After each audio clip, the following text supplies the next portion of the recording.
Hello my friends, and welcome to another TBR video. TBR slash pile of possibilities. This is where I share all the books I would like to read this time in the month of March. I'm going to try to refrain from doing what I did in February, and that is like picking way too many books. But also when it comes time to pick my TBR, I get really excited about all the books and want to put them all on. And I really enjoy the process of selecting a TBR each month, because it helps with some decision fatigue. Instead of looking at all my books and being like, what do I want to read? I generally look at the books on my TBR and it's like, okay, with these 15-ish books, what do I want to read? It makes my life a little easier. It allows me to mood read without having decision fatigue. So like I've been doing for the last number of months here, I have some must reads and then just a bunch of other books I'd like to read. So we'll start with the must reads because these are the ones that I need to read in the month. My stack is gonna fall over here. Let's start things out with the next book in the Anne series. For the month of March, we're gonna be reading Anne of the Island. I'm currently, as of filming this, finishing up Anne of Avonlea, and I didn't realize until I started reading the book this last week that that book, Anne of Avonlea, is not what I thought it was. I was thinking of this book. This is the one I love. Anne of Avonlea, it's been fine. We'll have a live on Tuesday. I need to schedule that yet. We'll have a live and we'll talk about it. But this is the one that I really enjoyed. I'm pretty sure. Yeah, this is when she goes to university. And this is the one that I thought was a lot of fun. So I'm looking forward to reading this one. If you missed the info on the year of mod that I'm doing, I'll leave that video linked below. You can check it out. We're reading one of L.M. Montgomery's books each month this year. Yeah, so she goes to university, makes some new friends, things happen. Let's see what the first sentence says. Harvest is ending and summer is gone, quoted Anne Shirley, gazing across the shorn fields dreamily. Yeah, I just love spending time with Anne. I'm excited to be rereading this entire series this year. There will be a live for this, probably once again the last Tuesday of the month at 6 p.m. Mountain Time is kind of what I've been doing, but you can stay tuned either on my Substack or on YouTube here. I will eventually schedule the live and you can see the date, but most likely the last Tuesday of the month. So excited about more Anne, excited about the book that I thought I was reading this month. Then every month, someone from my Patreon Windy Poplars tier gets chosen to be my kindred spirit of the month. My whole life is just infused with modisms. And my patron of the month is Beth. She has a YouTube channel. I will leave linked below as well. And she chose that we are going to be reading, we're going to be buddy reading Prophet by Frank Peretti. Now, this one is one that I'm always not sure if I've read before. So I get this mixed up with a couple of his other ones. I'm not sure when this one was published. That might 1992. There's a definite possibility I read this previously then. John Barrett, anchorman for News 6 at 5, the city's most watched newscast, has a problem. His comfortable, successful world is being jarred to the breaking point. He's caught his producer skewing a story to fit her own prejudices, then lying to cover her tracks, and she appears to be hiding something much bigger. His father's accidental death suddenly isn't looking so accidental. Carl, his estranged son, has returned to challenge his integrity and probe to find the man behind the TV image. The supposedly professional and objective newsroom is now divided and fighting over truth. And what are these mysterious voices Barrett is hearing? Okay, I do not recognize that synopsis. Whereas some of his other books, when I've been reading the back, I'm like, yeah, I'm pretty sure I've read this. This one does not sound familiar at all. The first sentence, is there a prologue too? Oh, that's acknowledgements. Chapter 1. John Barrett heard God speak when he was 10 years old. So I do like Frank Peretti. I read most of his books in high school, but apparently I missed this one. I'm pretty sure. Maybe once I start reading it, I'll be like, no, I totally did read it. But it doesn't sound familiar. I don't think I've read it. I have normally only 3 books I must read each month. This month I have 4, but the next one here is the choice I have for the Read Your Bookshelf challenge for March. The prompt is time, and I was looking through my books. I have some middle grade options. I already shared some of my middle grade March pile of possibilities. I've collected a few more from the library since that video, but I'm probably not going to use a middle grade book for this. Maybe I will, but I think I'm going to use this book. It's Facing the Dawn by Cynthia Russetti. I don't know how to say her name. I've done a try a chapter for this, read the first chapter, was very intrigued. So it's about a woman who has like kids in middle school, high school, and then her husband has been in Africa digging wells, I think for 3 years or something. I don't know if they haven't seen him or what, and all the kids are very needy and she's feeling like he's kind of abandoned their family. And it's just a very different topic, like a different scenario than I've ever read about before, because she feels like she can't really complain about her husband being absent because he's doing something great, which is totally true in this case. But she's really struggling and really needs him there. So I'm curious to see how it goes. I enjoyed the first chapter. I could feel her frustrations, but I also felt like there was some humor to go with it. So I enjoyed that. Chapter 1, sentence 1 says, he held the paper, the indictment against her, 6 inches from his face, which made him look like a blank sheet with bushy hair. Oh, that's so funny. Yes, I remember this. It starts out really funny. Unfortunately, our main character's name is Mara, which means bitter. So hopefully that isn't the theme of the entire book, but I've never read anything by this author before, to my knowledge, and so I'm very curious to try this. I think I just got it off of, I can't remember if I got it off of Book Outlet or if this came in a mystery Christian book package one time. It might have been that. Either way, I just got it blindly without really putting any thought into it, so I don't really know what I'm getting into. So the exception this month, the 4th book that I need to read, which is not normally a book I need to read, is Charlene from Coffee and a Book has started a book club called The Distant Lands or Distant Lands. She's got a Instagram account for it. I'll leave all this information linked below. And at the end of March, I'm going to be helping co-host her book club. I will leave her channel and the details below as well. And the book we're going to be reading is Storm and Spire by Stephanie Lozinski. This is book 1 in the Magnify series, or book 1 is Magnify and Storm and Spire is a series. I can never remember. I got this book for Christmas from Celestria, and it's one that's been on my wish list for a long time. As the envoy for the 4 kingdoms, Wes has had his purpose decided since birth. Sacrifice the treasures of the people to the dragon gods, and they will keep Caverinth safe.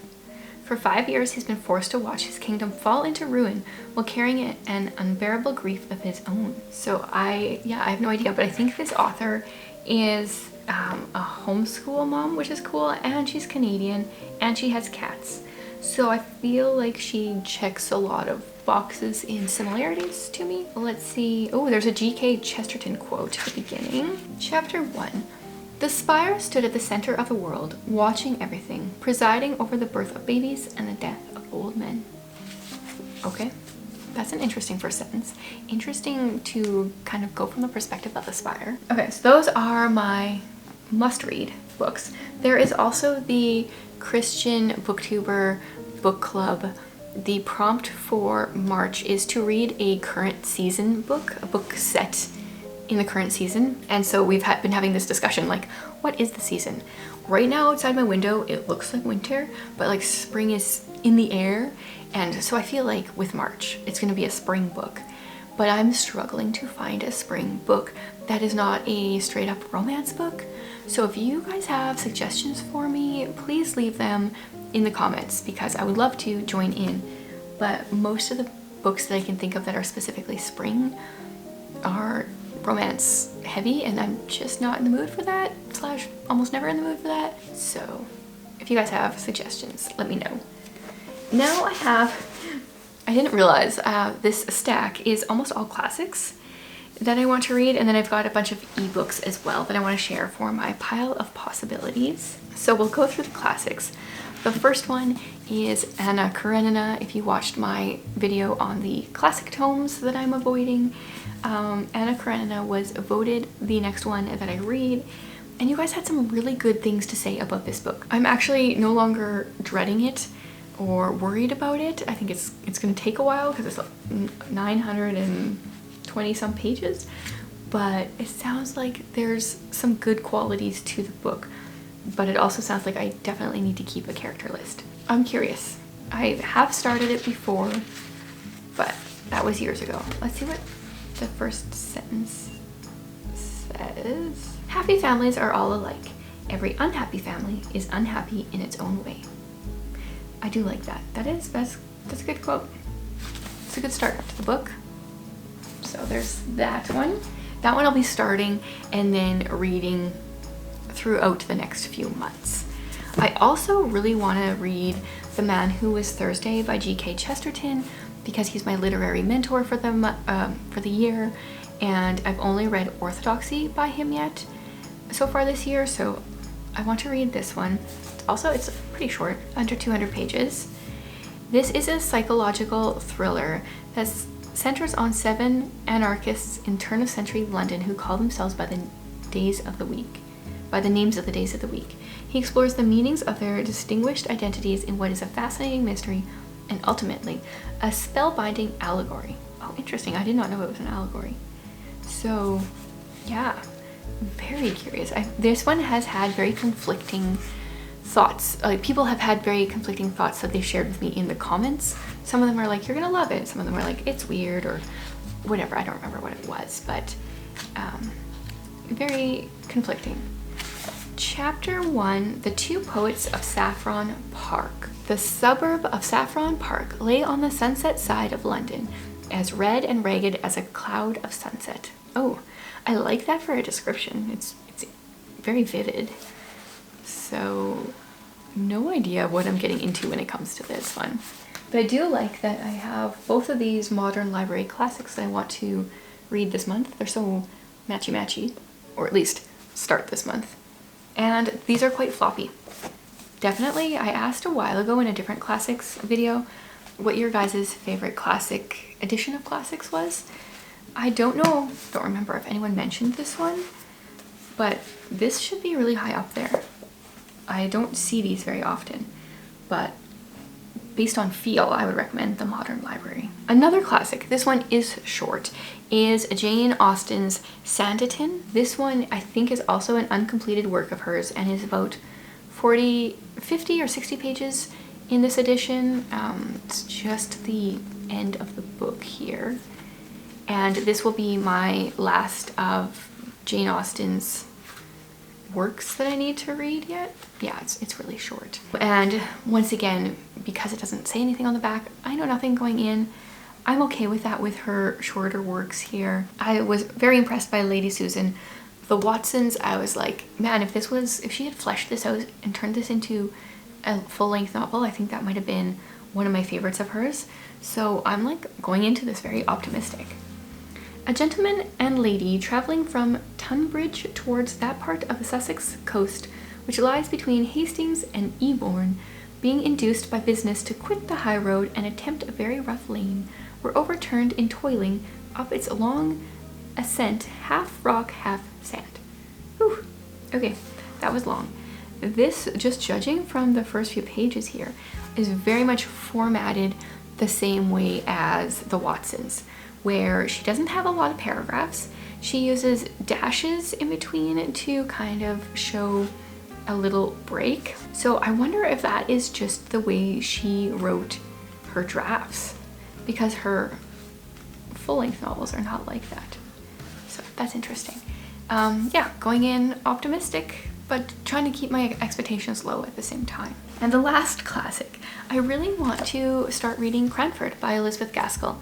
I have just loved her books, and I've heard such great things about Cranford that I want to start it. It says, the provincial town of Cranford is a community of delightful simplicity and innocence, yet its values were already old-fashioned and under the threat from the inevitable forces of change, when the mid-Victorian Mrs. Gaskell described them with ironic affection and a sharp eye for the ridiculous. It explores the dying way of life of the Amazons, unwarlike maiden ladies and widows of a certain age. They practice elegant economies. Their days are passed in visits, cards, and genteel gossip.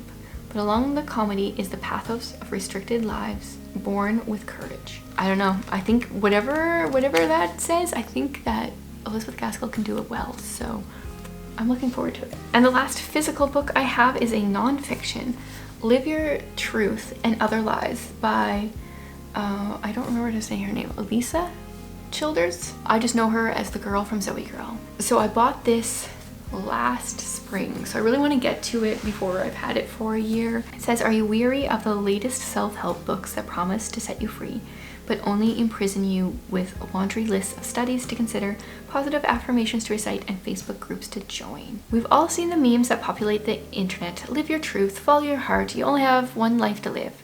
They sound nice and positive, but what if these slogans are actually lies that unhinge us from reality and leave us anxious and exhausted? This book invites you to examine modern lies that are disguised as truths in today's culture. I am curious. I do not know how she writes. Oh, once again, I forgot a first sentence. This happens every time. Okay, let's rewind.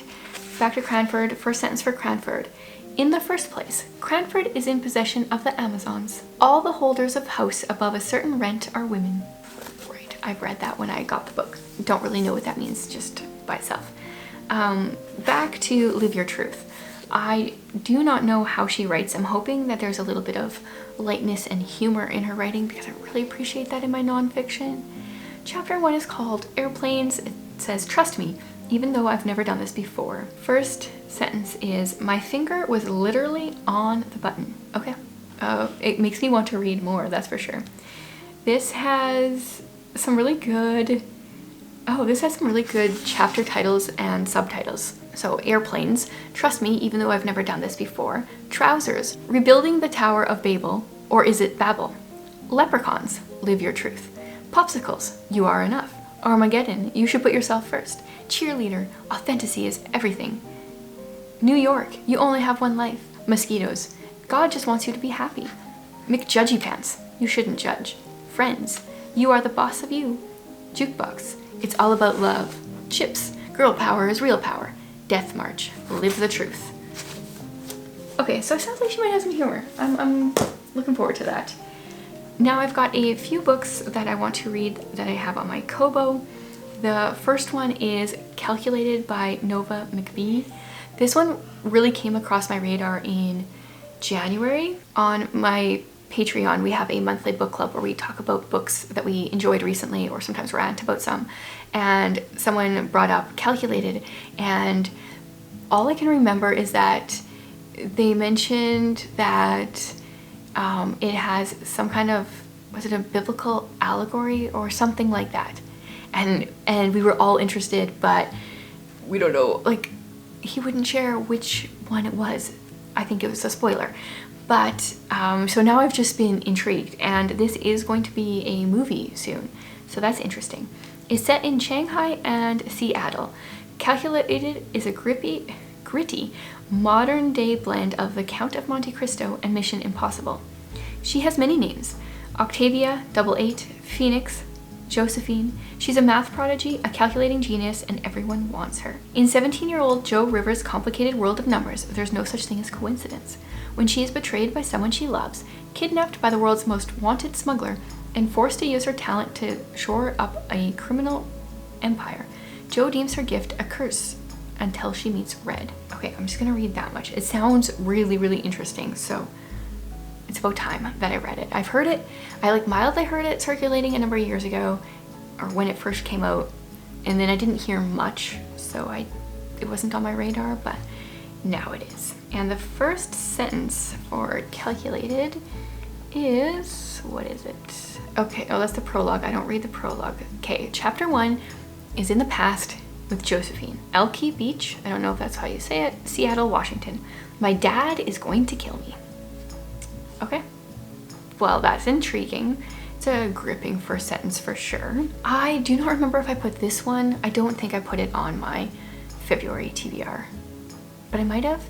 If not, either way, I'm putting it on March. And that is Illuminary by Shauna Schroeder. And I think this is coming out in March. I don't know, I'll put the release date here. I was intrigued by this one as soon as I heard it was kind of inspired by A Little Princess, which is a book and movie that I love, so totally want to read it. Yoserai? Oh, another name I cannot pronounce. Dreams of becoming an illuminator in a country that values art above all else. A lofty goal that finally seems within reach when she earns a position at the prestigious Academy of the Seven Arts. Although she loathes to leave behind her quiet country life, she travels to the capital, determined to live up to her mother's fame as one of Indel's greatest artists. Okay, I'll stop there. The first sentence. Birthfest doldrums were a real affliction. Wow, I have no idea what that means, but it makes me intrigued to read more. And I think the last one I'm going to put on my TBR for this month is The Heart of Betrayal by Mary E. Pearson. This is book 2 in the series. I don't know. The first book is Kiss of Deception. I don't know what the actual series is called. Oh, it's The Remnant Chronicles. That's right. Chapter 1 says one swift act. That's the first sentence.